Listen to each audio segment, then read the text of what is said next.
প্রিয় দর্শক, এই যে দেখুন আজকে আমাদের মানবতা কোথায় কোথায় চলে গেছে। আমাদের মানবতা ঢাকা বিশ্ববিদ্যালয়ে ছাত্রদের হাতে খুন হতে হলো এই তোফাজ্জল ভাইকে। কি অপরাধ ছিল তার, কি অন্যায় ছিল, এত মর্মান্তিকভাবে তাকে পিটুনি দিয়ে তাকে হত্যা করা হয়েছে। আজকে ভিডিওতে দেখতে পাচ্ছেন তাকে হত্যা করার আগে হত্যাকারীরা খাবার খেতে দিয়েছে এবং কি খাবার খাওয়া শেষ হওয়ার সাথে সাথেই ওনাকে আবারও সেই টর্চার, সেই মারধর করা হয়েছে। আর মার খেতে খেতে ঝরে গেল এই তোফাজ্জল ভাইয়ের প্রাণ।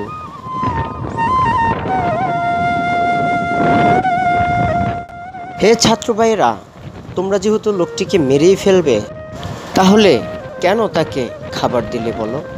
তোমরা তাকে খাবার দিলে, ভাত খাওয়ালে, আবার খাবার শেষ হওয়ার সাথে সাথে তোমরা তাকে আবার মারধর করে মেরেও ফেললে।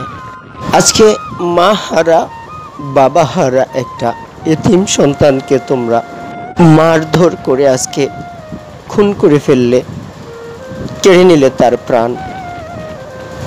সুপ্রিয় দর্শক, আজকে আমরা এই তোফাজ্জল ভাইয়ের হত্যাকারীদের বিচার দাবি করছি, তাদের ফাঁসি কামনা করছি। আমার আব্বা আম্মা নাই, আমার বড় ভাই ছিল পুলিশের সাব ইন্সপেক্টর, যে রাষ্ট্রের জন্য কাজ করেছে, তারপর আজকের চাকরি নেই, হতাশা। I can speak English 20 hours, আমি বাংলা অনার্স মাস্টার্স কমপ্লিট করছি। আজকে আমাদের চাকরি নেই, আমার মিথ্যা অভিযোগ দিয়ে বিলুপ্ত করা হয় কমিটি, তাতেও কিছু করার নয়। আমি মানসিক ভারসাম্য কিনে সেটা। অবশেষে তোফাজ্জল ভাইকে ওনার নিজ গ্রামে দাফনের কাজ সম্পন্ন করা হয়েছে। আমরা আমাদের ব্লগ বাংলা 462 ইউটিউব চ্যানেলের পক্ষ থেকে আজকে আমরা তোফাজ্জল ভাইয়ের এই মৃত্যুতে গভীর শোক এবং সমবেদনা কামনা করছি।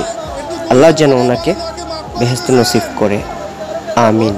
সেই সাথে তোফাজ্জল সকল হত্যাকারীদের দৃষ্টান্তমূলক শাস্তি এবং ফাঁসি কামনা করছি।